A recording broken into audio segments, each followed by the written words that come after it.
aujourd'hui, on dessert 1 million de la population qui est desservie, c'est la population de Marrakech, donc 1 million d'habitants.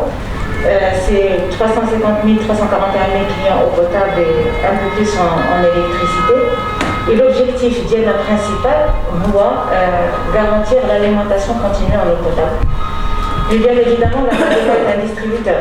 On va distribuer ce que l'on reçoit, le producteur, et la situation actuelle liée au stress hydrique que vit notre pays et qui est mondiale. Ce n'est pas une situation particulière à notre pays. Fait que justement, on suit de près l'évolution de la situation hydrique pour essayer de minimiser l'impact de cette situation sur la population et sur nos clients. لهذا السبب قالها السي شتيلي مراكش كانت صباحها dans le comité de vigilance sur la présidence de M. Le Wali. La première réunion a été tenue en novembre, il était assis stylé. En novembre dernier déjà, et on n'a pas attendu d'arriver à cette situation. Quand l'évolution, et on tient des réunions hebdomadaires à la BHT et à l'ONU pour suivre l'évolution de la situation. Et quand on a vu les retards les pluies, quoique Marrakech, la particularité durant toute la période hivernale, comme quand je suis arrivée, des périodes où il y a des orages. Et quand vous voulez jusqu'à présent, quand on a les barrages, donc on ne perd pas espoir. On n'attend pas d'arriver à une situation critique pour tirer la sonnette d'alarme. En novembre déjà, s'est tenue la première réunion du comité de vigilance sur la présidence de M. Wali. Je pense que il a été largement diffusé. Il y a eu une grande communication, large diffusion de l'arrêté gubernatorial numéro 238, c'est diffusé et publié le 26 janvier de cette année. Et c'est les mêmes dispositions de l'arrêté gubernatorial qui ont fait l'objet d'une circulaire du ministre de l'Intérieur qui a été diffusée à l'ensemble des régions du Maroc pour s'en inspirer et pour l'adopter. En fait, notre action même aujourd'hui s'inscrit dans le cadre des dispositions de cet arrêté gubernatorial. Il y a 5 axes, on va dire, le 6e étant l'entrée en vigueur. Le premier axe, et on va revenir dans le détail. J'attends juste, je vais présenter quelques diapos peut-être باش نتبعوا كاملين مزيان. البنت الثاني هو الاستعمالات المقننة ديال الماء اللي داخل فيها toutes les dispositions pour l'interdiction ديال le lavage des voitures, l'eau potable. La priorité, les gars, c'est Ch'tiwi, les gars, c'est Naouri, il y a la consommation humaine. La priorité d'Yelma, c'est l'eau potable pour la consommation humaine. غسل الطرقات والأزقة بالماء الصالح للشرب مسائل داخلة في هذا الريتي باش ما تبقاش ميمكنش ما تنقلبوا على الماء باش نشربوه ونطولر أن هذا الماء تستعمل لغسل الطرقات سقي الملاعب المساكن اكسيتيرا. دونك هادو كاملين داخلين في القرار البند الثاني. البند الثالث هو النجاة المائية داخل الإدارات المبانية الحكومية وفيه ان ensemble d'action ديال هاد l'efficacité hydrique ولا لا sobriété eau. وفي هذا القرار كيعطي المسؤوليه كيحمل المسؤوليه لرؤساء هذه المؤسسات العموميه لترشيد استهلاك الماء. On ne parle que de l'eau, l'électricité, l'efficacité énergétique. كاين des actions, كاين une stratégie nationale, etc. وخدامين فيها الحمد لله. Donc حنا دابا on ne parle que de l'eau qui est aussi une énergie. البند الرابع هو الاستعمالات الصناعيه والسياحيه. Il est demandé à ce que, il a été demandé aux administrations, aux établissements publics et semi-publics de réaliser des audits de consommation eau. Il est demandé aussi les établissements hôteliers et les industriels de réaliser des audits de consommation. Et on va revenir concrètement sur le travail de l'arrêté gubernatorial. البند الخامس هو تقنين استعمال المياه الجوفية. Et là on reviendra et on dira la situation ديال l'utilisation, l'exploitation des puits, autorisé, mais autorisé. On a vu ce qui s'est produit, le drame qu'a vécu le Maroc à l'échelle mondiale. Elle a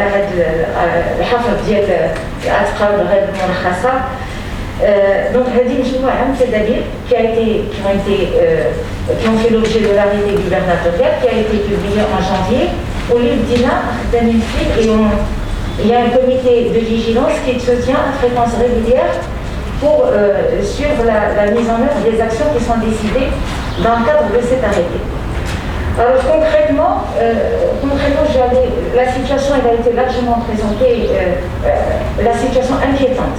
Encore une fois, نتمنى الله انه تحشتا نتمنى الله يجي رعده واخا حنا ان طونك ديستريبيوتور كنقول الا جات رعده غتغرق الدنيا وكنقول اللهم تغرق الدنيا اون سي جيري كو ما يكونش الماء زعما سي اللهم نعمروا لي باراج ولا ف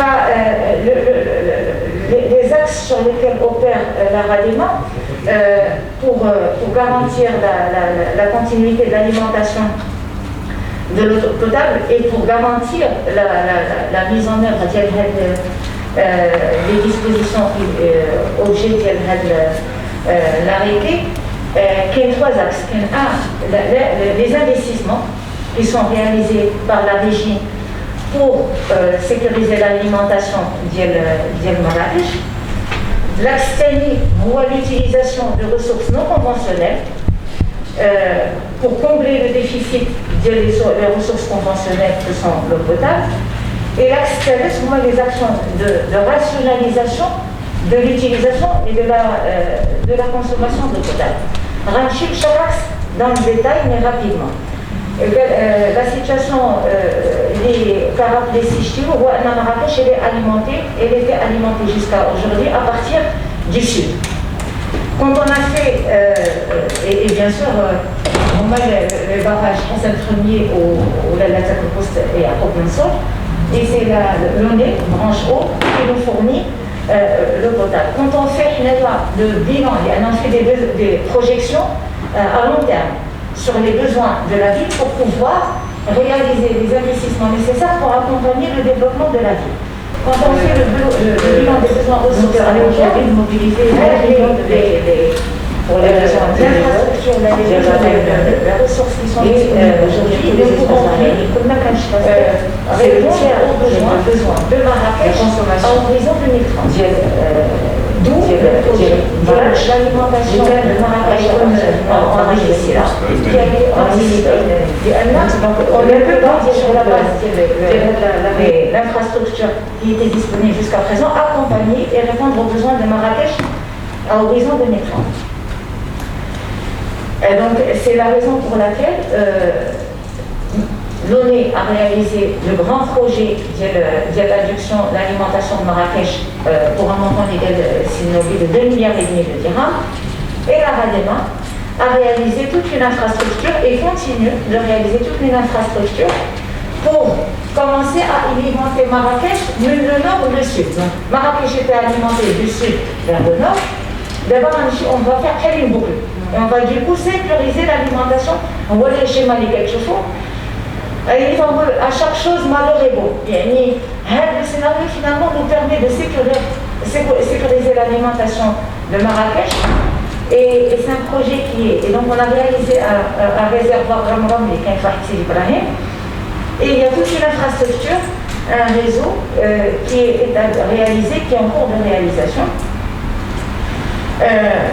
Pour sécuriser l'alimentation de Marrakech. Il faut juste savoir que le schéma directorial de la RADEMA, le scénario sur lequel on est en train de travailler, n'était même pas identifié. À horizon 2040, le besoin qui était identifié, c'était 600 000 secondes. 630 000 secondes. À horizon 2040, mais en 2020. En 2020, les projections qu'elle a tout un besoin de Marrakech à horizon 2040 de 630 000 secondes.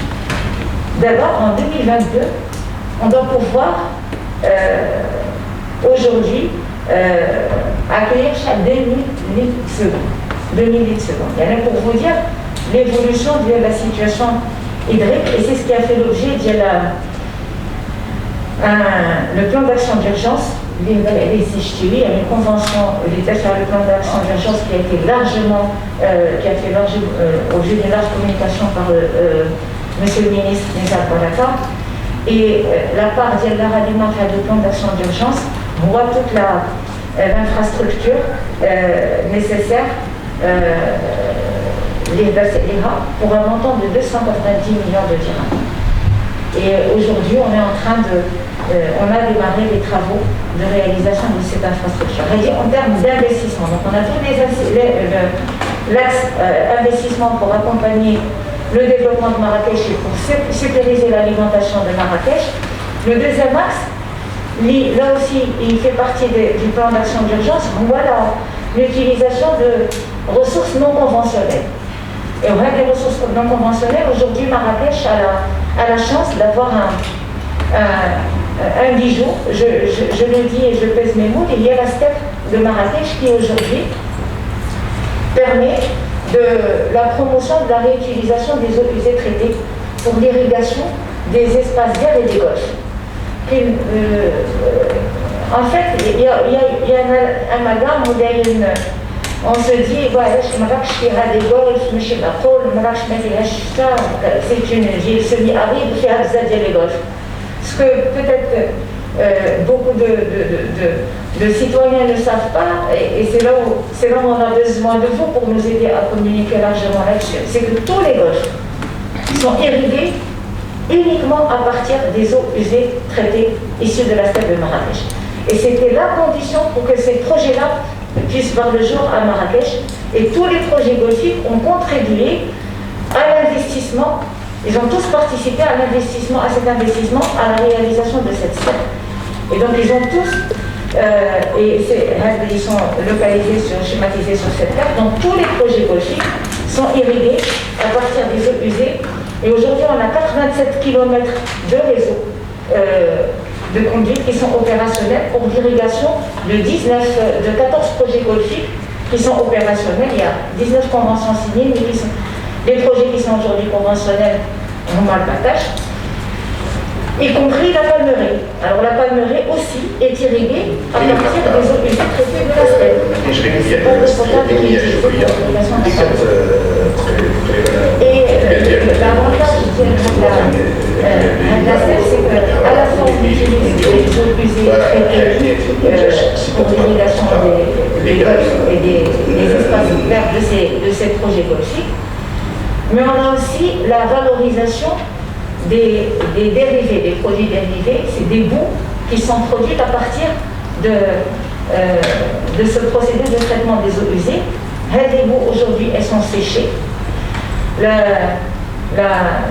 L'énergie qui est produite par le procédé permet de répondre aux besoins énergétiques, 50% des besoins énergétiques de la steppe. Et les boues séchées sont valorisées aujourd'hui, revalorisées et sont utilisées, et je vais les citer par des clients. On a des conventions avec une cimenterie, la CIMAT, avec une briqueterie, Ménara Brique, qui utilise de la boue séchée issue de la steppe dans le procédé de fabrication des briques et utilise le pouvoir calorifique des boues les cimenteries. Autre utilisation des eaux usées issues de la steppe, voit l'irrigation des espaces verts de Marrakech. On a signé une convention avec la ville de Marrakech, avec le ministère de l'Intérieur et la Direction générale des collectivités territoriales, qui participent chacun avec la RADEMA au projet, un grand projet qui est en cours. Je pense que vous avez dû voir le chantier et vous pouvez visiter.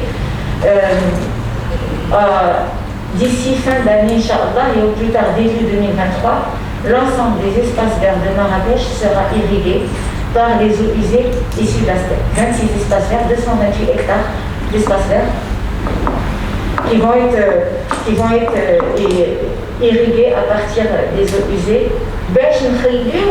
L'eau potable uniquement pour la consommation humaine. Donc c'est plus de 20 km de conduite. Le coût global du projet, c'est presque 65 millions de dirhams. Faire la situation, quand on a suivi l'évolution de la situation hydrique, si je dis à chaque fois il faut qu'est-ce qu'on fait, il faut qu'on trouve d'autres solutions, etc. On vient de finaliser, et la photo que vous voyez là sur l'écran, on vient de la finaliser. De la borne, un self-service, une borne qui n'était pas prévue, mais là c'est là aussi on s'adapte à l'évolution de la situation hydrique. La borne va nous permettre d'alimenter et d'encourager toutes les entreprises de nettoiement, de VTT, etc., à utiliser et à l'eau usée traitée plutôt que d'utiliser de l'eau potable les chantiers, la construction, le lavage les bennes à ordures, etc. Donc plutôt que d'utiliser de l'eau potable, on a réalisé un projet qui a duré 4 mois pour un coût de 600 000 dirhams. Et là, on est en phase d'encourager les entreprises à adhérer à ce projet, et on a besoin de vous pour nous aider à c'est la première fois, si je t'ai eu Sinobi, c'est la première fois là aussi, parce qu'on vient de finaliser le projet, on s'était engagé à le faire. Et l'objectif là aussi, c'est que les entreprises, les chantiers de construction, les entreprises de nettoiement, plutôt que d'utiliser de l'eau potable, on est en train de traquer la moindre goutte d'eau potable pour la laisser pour l'utilisation, la consommation humaine. Et enfin, donc on a l'axe investissement, on a l'axe de l'utilisation d'eau non conventionnelle, et l'axe telex, le distributeur, c'est de la pure exploitation, c'est de la rationalisation de la distribution de l'eau potable. Et et là aussi il y a plusieurs axes. On a un rôle, nous aussi en tant que régie responsable, qu'organisme responsable de rationaliser la consommation et qui émerge à la sensibilisation des clients, et d'ailleurs justement ensuite de l'évolution de la situation. Si vous êtes client Marrakech, essayez vous avez ces messages de l'Ahmar. On donne là juste en dessous le montant de la facture, parce qu'on s'est dit il faut que le client le voit. On avait plus d'espace pour mettre un texte et tout. Après on s'est dit non, le client il voit directement le montant, juste en son il a le montant. Il fait un message de sensibilisation tous pour tous pour l'économie de l'eau, des lignes de français. Mais on s'est dit bon, Marrakech, il fait chaud, il fait très chaud. Marrakech, une particularité, moi je la découvre, qu'il est gèche de sef. Il y a tous les ingrédients pour les gèches de sef. Là, ça fait, pour les femmes au foyer, c'est beaucoup de théâtre, c'est beaucoup de rédal. Donc pour rationaliser la consommation, il faut qu'on trouve vraiment là où quelque chose qui va percuter chez les clients, chez les consommateurs. Et on s'est dit, essayons-nous à notre niveau, en amont, de faire cette rationalisation. Donc, on traque toutes les fuites sur le réseau, et on a chaque année, c'est des actions qui sont référentes, et chaque année, on le fait sur un linéaire de réseau. Vu la situation hydrique, on le fait sur la totalité du réseau. On a plus de 3100 km de réseau eau potable. Le deuxième axe, c'est freiner les volumes injectés au niveau du réseau de distribution. Alors, qu'est-ce qu'on fait? On va, et peut-être que certains clients commencent à le ressentir, ceux qui habitent au-delà du 4e étage, et là encore, heureusement que Marrakech me fait c'est qu'on va réduire la pression, le réseau, le soir. On réduit la pression pour freiner l'appel, et même peut-être quand il y a des fuites sur le réseau, pour minimiser les pertes sur le réseau. Et en fait, on a tout un plan de rationalisation qui peut aller jusqu'à la rupture. Et ce plan-là, il a été présenté au comité de vigilance. pour dire, bon, en fonction, on suit avec la VHT, avec l'évolution de la situation, le taux de remplissage des barrages, on a un plan Matsuoroge, c'est qu'on dit, on sous 0,5 bar. Si la situation se dégrade, on sous 1 bar. Et on suit les réclamations des clients. Si on arrive à tenir il a dit à minuit, etc. Donc ce sont des actions de l'opérateur liées en concertation avec l'autorité, en concertation avec l'agence du bassin et tout, comment rationaliser la consommation. Si on arrive, l'objectif général c'est dépasser, arriver à garantir l'alimentation continue de Marrakech jusqu'au prochain pluie, Inch'Allah. Et là, et qu'on doit arriver à des temps de coupure, on le fera, mais là, ce n'est pas d'actualité. Ce n'est pas du tout d'actualité, mais là, encore une fois, qu'est-ce qu'on fait? Mais on n'attend pas d'être dans une situation, on va dire ça fait partie de la gestion de situations exceptionnelles, de la gestion de crise. On prépare, on anticipe sur les scénarios et on suit l'évolution de la situation comme nous prêts, avec tout le plan de com associé, etc. Et lorsqu'on a la situation, avec les scénarios, les dispositifs sont prêts, les dispositifs à mettre en place sont prêts. Et là, lorsqu'on a l'eau, il est préparé et on adapte. Donc voilà l'ensemble des actions qui sont mises en place pour mettre en œuvre les dispositions qui sont prévues par l'arrêté et pour arriver à maîtriser cette situation exceptionnelle de stress hydrique. Et je vous remercie.